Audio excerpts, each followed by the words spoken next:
Firstly, how's your summer been?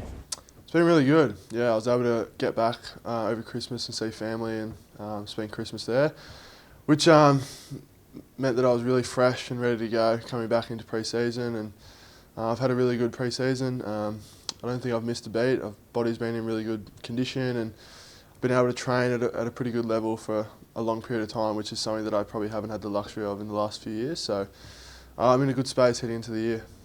Did you set yourself some goals back in November for how you'd want to be start of March, where we are now? Yeah, I sort of had some loose goals. Obviously, I have some big goals, which everyone probably has heading into different years. But we spoke about at the start of pre-season and focusing on the first few steps of the year and not looking too far ahead. So that was sort of my goals heading into the year. I had a few small goals about attacking each session as if it was sort of a game.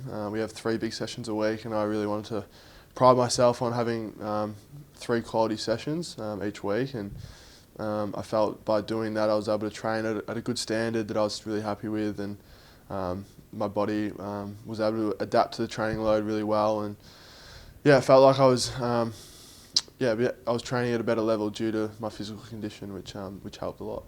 Justin seems to be really big on that mental space, on kind of focusing on the next moment and not thinking 5 months ahead or whatever.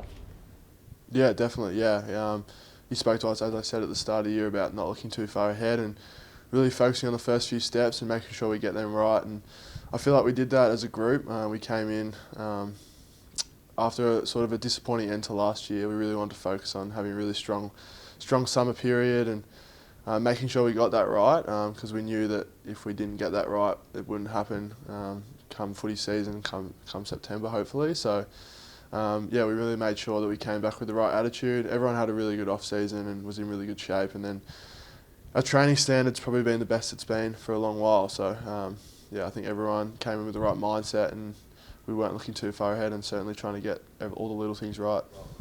And you've just been elevated to the leadership group. How's that honour been for you? Yeah, it's been a really exciting opportunity. Leadership's something that I've always wanted to be a part of. I've held leadership roles in junior footy and whatnot, but stepping up into a leadership role at AFL is a new experience and a challenge and an opportunity, and something that I'm really looking forward to. I've had the benefit of looking up to people like Nat Fyfe, Dave Mundy, Alex Pearce, Sonny Walters over the last 4 years, and I've certainly learned a lot from their leadership styles. And at the moment, I'm trying to find out where I sit within the group with my leadership style and how I can help the group moving forward and bring my strengths to my role. So it's a really exciting opportunity and one that I'm looking forward to. It's easy to forget you just played 35 games. What's it like knowing the players had your back and they voted you in even though you've just played a handful of footy?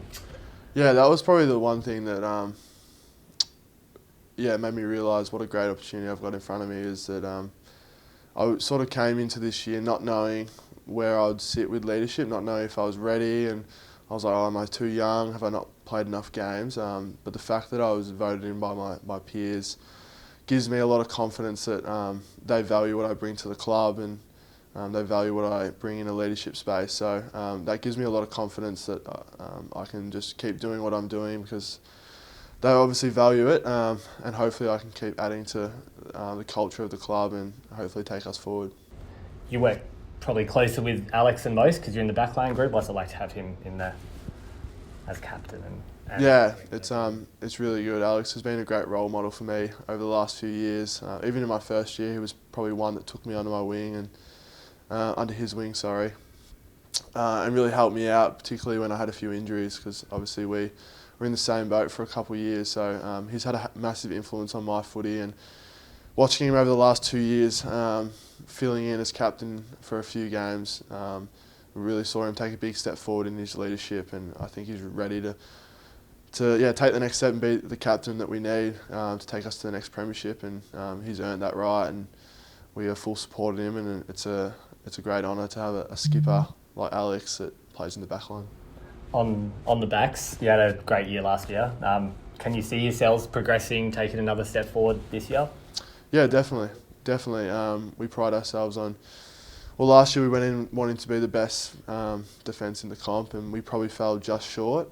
So we certainly got high ambitions again this year to really ramp up our defence.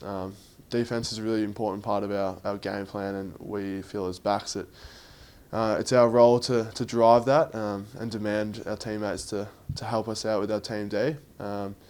So yeah, we're certainly going to hope to take some steps forward again this year and hopefully have another good year. And finally, round one's a few weeks away. How are you feeling heading into the Saints clash? Really excited. Yeah, it's been a long summer of practice matches and intra-clubs, and it's going to be really good to play against a quality opposition under the Marvel lights and yeah, see where we're at. Obviously, we were disappointed with how we ended last year, and we feel like we've got a lot to prove, and yeah, we've still got a lot to achieve. So it starts round one, and we're really excited about the opportunity.